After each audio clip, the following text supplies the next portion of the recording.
Bonjour les internautes, nous sommes sur la place de la Com et nous avons été invités par une élue de Castelnau pour une manifestation anti-corrida. Alors on va essayer de comprendre pour vous ce qu'est l'anti-corrida. Est-ce que c'est l'anti-corrida au sens propre du terme ou est-ce que c'est sélectif? Est-ce qu'on peut encore avoir des corridas mais sans... Non, par définition, et pour être tout à fait clair, la corrida, aujourd'hui beaucoup de gens l'ignorent, beaucoup de nos concitoyens pensent qu'on peut organiser des corridas sans mise à mort. Non, la corrida, ça implique la mise à mort du taureau. À partir du moment où de toute façon on met en scène un taureau, on met en scène le spectacle de la mort, on ne peut que s'y opposer. En revanche, il y a un point qui est très important, il y a encore beaucoup de gens qui font l'amalgame un petit peu entre la feria et la corrida. Entre les courses de vachette par exemple même la course à la vachette, je ne peux pas dire que ça me laisse indifférent. Évidemment que je m'y oppose. À la limite, dans le pire des cas, on préfère une course à la vachette qu'évidemment une corrida, une mise à mort. Mais évidemment que dans le fond, ça nous gêne également. C'est l'utilisation, l'exploitation, l'humiliation d'un animal qui nous dérange. Mais pour faire une petite mise au point qui est très importante, effectivement, entre la feria et la corrida. La feria peut tout à fait exister sans la corrida. En revanche, le contraire n'est pas possible. La corrida a besoin des ferias pour exister, pour attirer du monde. Sans ça, évidemment, les arènes se vident de plus en plus de nos concitoyens se détournent, se désintéressent de la corrida et ouvrent les yeux sur la souffrance de l'animal. Alors bien sûr, chers internautes, vous comprendrez que je ne prends ni acte ni parti pour personne. J'essaie simplement de comprendre votre état d'esprit par rapport à l'état d'esprit des internautes. Alors je vais me faire un peu l'avocat du diable. Vous me dites, oui mais c'est l'humiliation de la bête. Dans ce cas, on peut parler du cheval, on peut parler de tout ce qui se fait en termes de spectacle avec des animaux. Et je suis sûr qu'au fond de vous, vous avez ma réponse. Non, non. Forcément, on est... Alors, pour apporter plus de détails sur notre organisation, l'association FUDA, Force Unie pour les droits des animaux, est une association antispéciste. L'antispécisme est un mot qui commence à faire son chemin dans l'esprit des gens. On commence à en parler avec le dernier livre, notamment d'Émeric Caron, qui développe le sujet.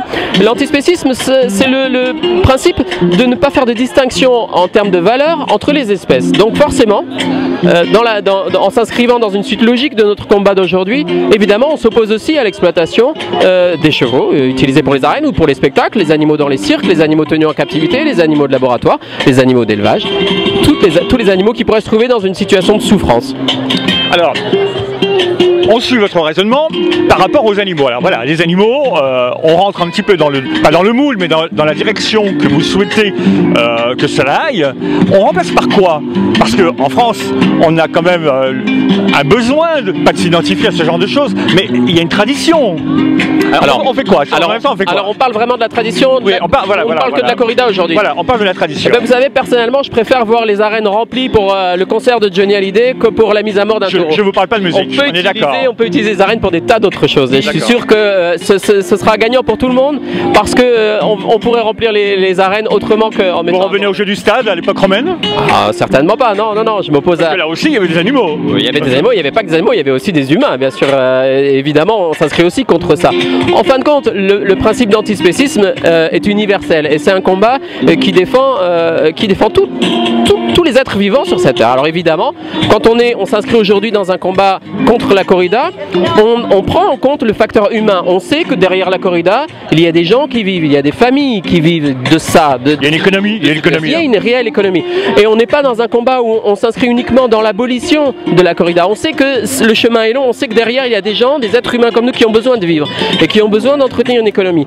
On aimerait les accompagner et les orienter vers autre chose, vers des alternatives. Il y a aujourd'hui des alternatives très efficaces. Je peux parler de la fourrure, je peux parler d'alternatives contre l'exploitation dans les animaux, pour les animaux de laboratoire, la recherche médicale, etc. ou l'alimentation, parce que c'est un sujet qui nous concerne tous, on aime tous manger, personnellement je suis le premier et je me régale avec des alternatives végétales. On peut vivre aujourd'hui dans un monde où on a pris conscience de la sensibilité animale, puisque la loi française d'ailleurs vient de reconnaître en 2015 d'établir une modification dans le code civil et reconnaître l'animal comme un être vivant et sensible. Et non plus comme un bien meuble. Et non plus comme un bien meuble. Alors ça reste un bien de propriété. Il y a une subtilité là-dedans qui est un petit peu difficile à saisir, mais en tout cas ça reste un bien de propriété, mais avec cette sensibilité. Alors si aujourd'hui on a pu évoluer de ce côté-là, si aujourd'hui on s'accorde tous, que ce soit le milieu politique, le milieu scientifique, les éthologues, enfin toutes les personnes qui sont amenées à donner leur avis sur le sujet. Si on se retrouve tous sur ce point, si on converge tous sur ce même point, et si on peut tous reconnaître que l'animal est un être vivant et sensible et qu'il a le droit d'être respecté en tant que tel, alors il faut revoir et reconsidérer entièrement tout notre système économique.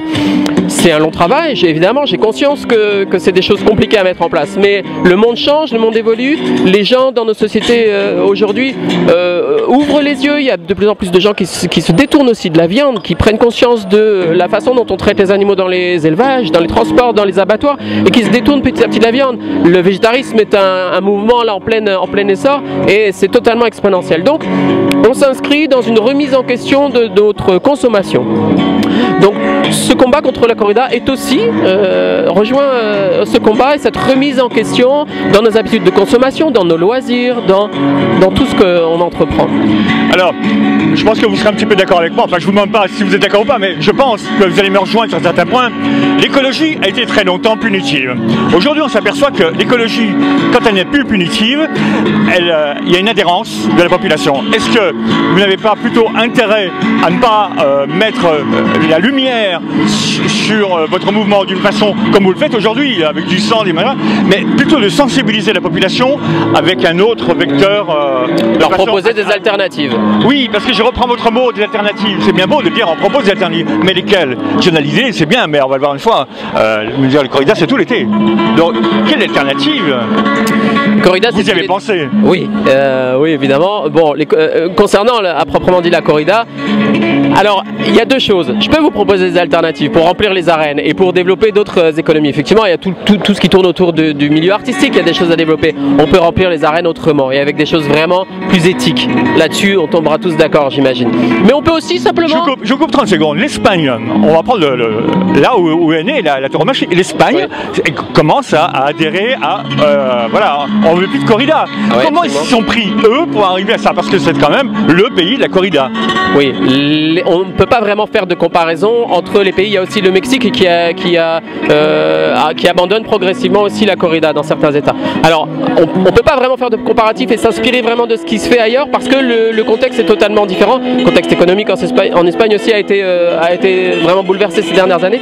Il y a des choses qui sont totalement différentes. En Espagne, vraiment, il y a une prise de conscience réelle de la population par rapport à cette tradition qui pourrait être respectée sans la mise à mort nécessairement de l'animal.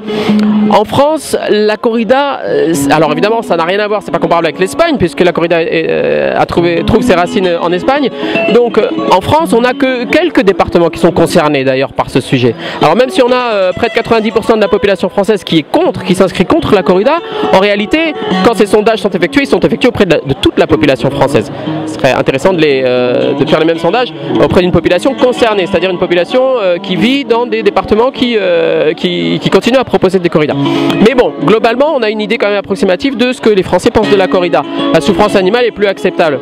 Alors, bon, petit à petit, ça fait son chemin. Les gens comprennent qu'on peut respecter la tradition et participer au feria, parce qu'en fait, pour résumer tout ce qu'on peut se dire là, j'ai envie de vous dire vive la feria et basta corrida. En gros, ça résume un petit peu notre état d'esprit. On est pour la fête, pour la feria, pour la tradition. On aime ça, nous aussi. Juste si on peut modifier une toute petite chose pour nous et quelque chose d'énorme, un grand pas pour, non pas pour l'humanité cette fois, enfin, encore que, mais pour les animaux et pour le respect qu'on leur doit. Juste abandonner la mise à mort et l'humiliation des animaux. Là, il me fait plaisir. Juste abandonner la mise à mort. Parce qu'aujourd'hui, il faut quand même reconnaître que, bon, il y a quand même un beau spectacle. Si on ôte la mise à mort, vers les banderies, etc., on ôte tout ça. On peut continuer quand même à faire évoluer des taureaux dans une arène, comme on fait évoluer des chevaux en haute école.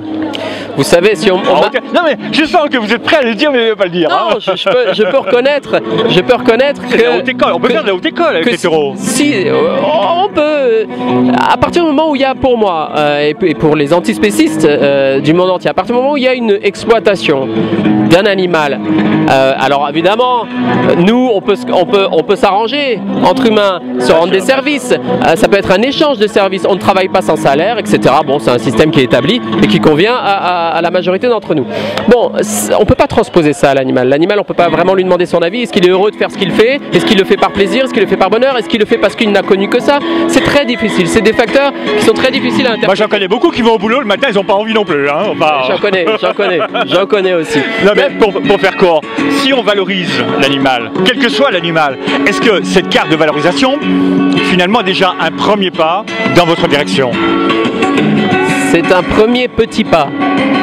Il est dur, hein. Mais en aucun cas le dernier, évidemment. On a conscience que les choses peuvent prendre du temps.